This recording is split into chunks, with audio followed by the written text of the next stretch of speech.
अब सब्जी कौन काटे। लीला देवी अपने दोनों बेटों और बहुओं के साथ हंसी खुशी अपने घर में रह रही थी। वो बाकी सासों की तरह तेज और चालाक बिल्कुल भी नहीं थी, बल्कि वो तो बेचारी बड़ी ही सीधी सादी थी। पर लीला देवी के सीधेपन का उसकी दोनों बहुएं खूब फायदा उठाती थी। वैसे तो वो दोनों बहुओं को घर के काम बराबर बांटे हुए थे, पर फिर भी अक्सर वो कामकाज को लेकर लड़ती रहती। सरिता, तुमने रात को फिर से बर्तन धोकर ऐसे ही बाहर छोड़ दिए? अरे ड्रॉअर में क्यों नहीं रखती थी? सुबह उठी तो मैंने देखा सारे के सारे बर्तन ऐसे ही रखे हुए हैं। रात को मेहमानों के चक्कर में कितना खाना बना है, आपने तो बस सब्जी बनाई, पर सोचो मैंने कितनी पूरियां बनाई, और फिर रात के बर्तन भी मुझे ही धोने होते हैं। अब मेहमानों के चक्कर में मेरे ऊपर तो इतना काम बढ़ गया ना, मैं भी तो इंसान हूँ, कितनी तकलीफ कर खड़े खड़े। और आप लगा देती ना बर्तन ड्रॉअर में, आखिर देरी कितनी लगती है? अरे मुझे सुबह सुबह इनका नाश्ता बनाना था, फिर लंच बनाना था। इनका तो ऑफिस जल्दी का है ना। अब बताओ, पहले ड्रॉअर में बर्तन लगाने बैठ गई तो कब नाश्ता बनेगा और कब लंच बनाऊंगी? अरे बहू, मेरी चाय बन गई क्या? कहाँ माँ, दीदी मुझे सुनाना बंद करे तब तो बनाऊं चाय। अरे मैंने बस वही तो करने को बोला जो तुम्हारा काम है। मेरा काम इतना ज्यादा और आपका इतना सा काम? मेरा काम कोई कम नहीं है। अरे अरे क्या बात हुई है, बताओ। ये देखो माँ जी, रात से बर्तन यही पड़े हैं जो कि सरिता ने धोने के बाद ड्रॉअर में नहीं रखे, और ऐसा ना आजकल रोज ही हो रहा है। रात को मैं इतना थक जाती हूँ कि हिम्मत ही नहीं होती माँ जी। अरे बस इतनी सी बात, मैं रख दिया करूंगी बर्तन ड्रॉअर में, बस तुम लड़ो मत। दोनों बहुएं मुंह सड़ाकर वहां से चली जाती है और लीला देवी बेचारी सारे बर्तन ड्रॉअर में रखने लगती है। शाम को लीला देवी जब बाहर कमरे में बैठकर टीवी देख रही थी तो उसकी बड़ी बहू लता वहां आकर पूछती है, माँ जी खाने में क्या बनाना है? देखो फ्रिज में क्या क्या रखा है। फ्रिज में तो भिंडी रखी हुई है बस। हाँ तो ऐसा कर भिंडी ही बना ले। ठीक है माँ जी। लता फ्रिज से भिंडी निकालने लगती है। पहले इतने भिंडी को काटो, एक एक भिंडी को चेक करो कि उसमें कहीं कीड़ा तो नहीं, तब जाकर ये भिंडी पकेगी। ये सब्जी काटना क्या मुसीबत का काम है? अच्छा तो आज भिंडी बन रही है, सही है, इनको तो भिंडी बड़ी ही पसंद है। हाँ पर इतनी सारी भिंडी बनने के बाद जरा सी हो जाती है, कम से कम 1 किलो भिंडी बनानी पड़ेगी, तब जाकर सबको पूरी पड़ेगी। एक काम करो, थोड़ी सी भिंडी तुम भी कटवा दो। अरे पर सब्जी बनाना तो आपका काम है। अरे तो सब्जी बनाना है ना, सब्जी काटना थोड़ी ना है। देखो जो सब्जी बनाएगा वही तो सब्जी काटेगा, वैसे भी आपका काम है ही क्या, यूं छौंक लगाया और हो गया। मुझे देखो अभी आटा गूंदूंगी, उसके बाद फिर जाकर एक एक रोटी पकाऊंगी। अरे तुम्हारे पति को ही सबसे ज्यादा भिंडी चाहिए होती है, तो थोड़ी मदद तो करनी पड़ेगी ना। और जब आपके पति 2 रोटी फालतू खाते हैं तो क्या आप मेरी मदद करती हो? अब सब्जी काटने के पीछे दोनों देवरानी जेठानी में फिर से बहस छिड़ जाती है। दोनों एक दूसरे को सुनाने लगती है। उनकी आवाज सुनकर लीला देवी टीवी छोड़ के जल्दी से रसोई में भागती है। अरे अरे बहू क्या हो गया, क्यों लड़ रही हो दोनों? देखिए ना माँ जी, सुबह बर्तनों के पीछे मुझे इतना सुना रही थी, अब बोल रही है भिंडी कटवाओ। अरे जब सब्जी बनाना इनका काम है तो काटना भी तो इनका हुआ ना। वैसे भी सब्जी बनाना सबसे आसान काम है। क्या आसान काम है?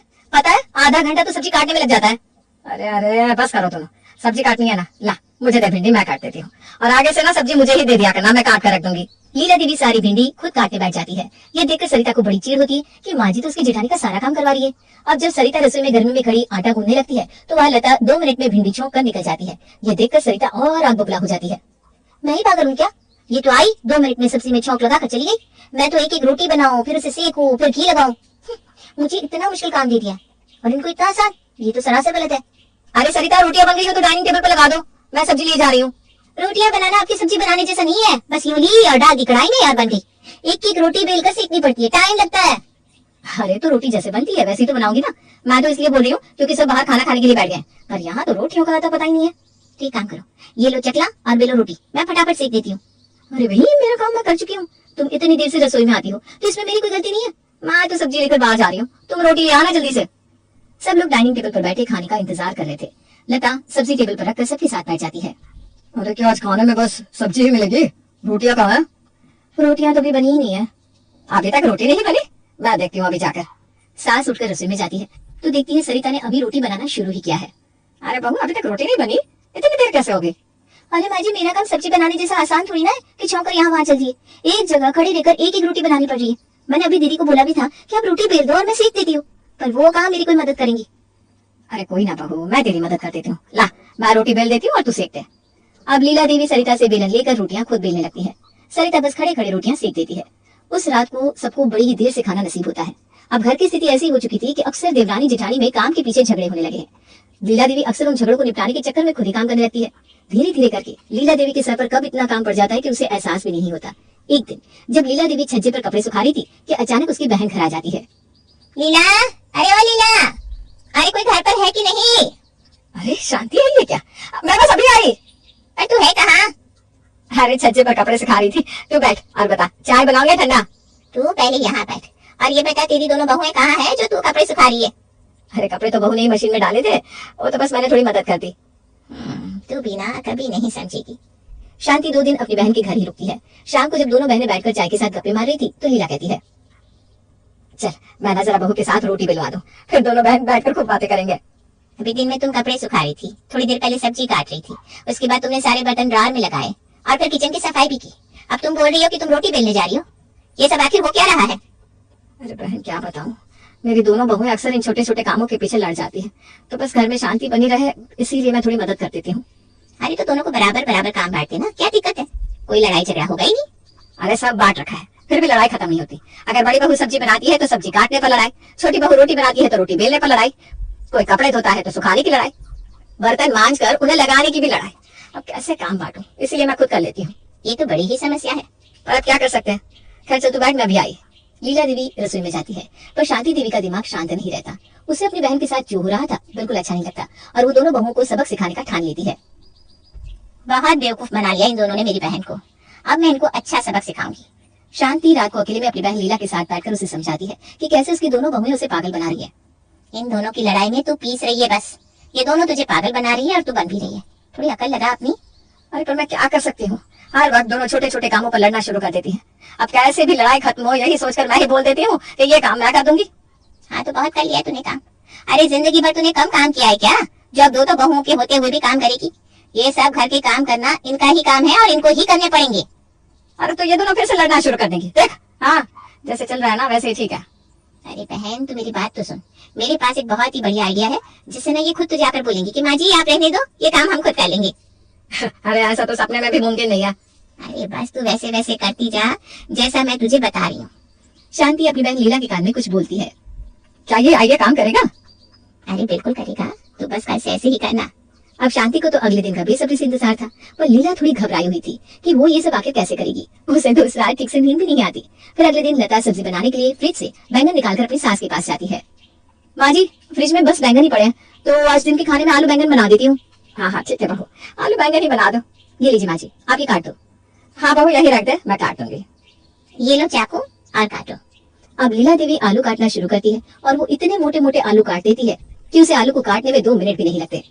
देख शांति ये ठीक है ना, ऐसे ही काटने थे ना। बहुत बढ़िया बहन। अब ये ले बैंगन और इसको इतना बारीक काट दे कि बस कढ़ाई में डालते ही खुल जाए। ये मैं ठीक तो कर रही हूँ ना? अरे ज्यादा सोच मत, ले काट दे फटाफट इस बैंगन को। लीला देवी बिल्कुल वैसे ही बारीक बारीक बैंगन काट देती है। अब वो कटी हुई सब्जी ले जाकर रसोई में रख देती है और फिर जब लता वहां सब्जी बनाने आती है तो आलू बैंगन देखकर बड़ी हैरान हो जाती है। ये माँ जी ने कैसे सब्जी काटी है, इससे अच्छा तो मैं ही काट लेती। खैर मुझे क्या, मेरा आधा काम तो खत्म हो गया ना। लता आलू बैंगन की सब्जी बनाकर रख देती है। अब आती है सरिता की रोटी बनाने की बारी। सरिता आटा गूंथकर अपनी सास को बुलाकर लाती है, पर लीला देवी को अब अच्छे से पता था कि उसे क्या करना है। लीजिए माँ जी चकला बेलन और रोटी बेल दीजिए, मैं रोटी सेक देती हूँ। हाँ हाँ बहू देख कैसे फटाफट सारी रोटियां बेल देती हूँ। लीला देवी बेलन उठाती है और ऐसी मोटी मोटी रोटियां बेल कर रख देती है कि उनको सेकते सेकते सरिता के पसीने छूट जाते हैं। माँ जी ये रोटी जरा सी पतली कर देते तो जल्दी सीख जाती ना। अरे देख बेटा मेरा काम रोटी बेलना है, पहले तुझसे रोटी नहीं बेली जा रही थी, अब सीख भी नहीं जा रही क्या? ऐसा है तो तू बाहर जाकर आराम से बैठ जा, रोटियां सेकने का काम भी वही कर दूंगी बस। नहीं माँ जी जैसे बेल रही हूँ वैसे ही बेल दो। सरिता को एक एक रोटी सेकने में इतनी देर लग जाती है कि सब भूख से बेहाल हो जाते हैं। अरे सरिता जल्दी से रोटी ले आओ, बहुत भूख लग रही है। अभी लाई। आज तो ये रोटी बिरबल की खिचड़ी से कम नहीं लग रही मुझे। दोनों देवरानी जेठानी रोटी सब्जी लेकर बाहर आती है और सबको खाना परोस देती है। अब जैसे ही दोनों के पति पहला निवाला लेते हैं तो उनकी शक्ल बन जाती है। और बताओ ये कैसे सब्जी बनाई है, आलू एकदम कच्चे, और ये आलू के साथ क्या मिलाया है? जी वो बैंगन। अरे तो बैंगन है तो दिखना तो चाहिए, तुमने तो चटनी की तरह पीस डाला इनको। जी सब्जी तो माँ जी ने काटी है। अरे एक तो माँ ने सब्जी काट कर दी और तुम उनकी गलती निकाल रही हो। वैसे सब्जी बनाई तो तुमने है ना, तो उसमें काटने वाले की क्या गलती? तुम्हें ठीक से देखनी चाहिए थी कि पकी है कि नहीं। जी मैं आगे से ध्यान रखूंगी। वो तो ठीक है, पर सरिता आज तुमने ये रोटी की जगह क्या उपले बना दिए, इनको कैसे खाऊं मैं? आज सच में मेरे तो ना दांत भी बड़े कमजोर है बेटा। पर रोटी तो माँ ने बेली है। अरे माँ एक तो तुम्हारी इतनी मदद करती है, वो भी इस उम्र में और गर्मी में, और तुम उनकी गलती बता रही हो। रोटी बेलना क्या उनका काम है हा? अगर उन्होंने रोटी बेली भी है तो सेकी तो तुमने है ना। अरे बच्चों तुम अपनी बेटियों को मत डांटो, इसमें मेरी ही गलती है। मैं कल से ना ठीक से काम करूंगी। ये कैसी बात करिए माँ, इसमें आपकी कोई गलती नहीं है, ये काम इनके हैं आपके नहीं। दोनों भाई गुस्से में वहां से उठकर चले जाते हैं और उनके पीछे पीछे उनकी बीवियां भी। देखा आया ना मजा, अब बस तू देखती जा कैसे तेरे दोनों बहुओं को मैं लाइन पर ले आती हूँ। अरे पर अब आगे क्या करना है? अरे अभी सब्र रख, आराम आराम से सब करना है। रात होती है और सरिता बर्तन धोकर निकाल लेती है। अब लीला देवी का काम सारे बर्तन ड्रॉर में रखने का था। वो देखती है कि बर्तनों में सरिता की माँ का दिया हुआ बड़ा ही सुंदर कांच का बॉल रखा है।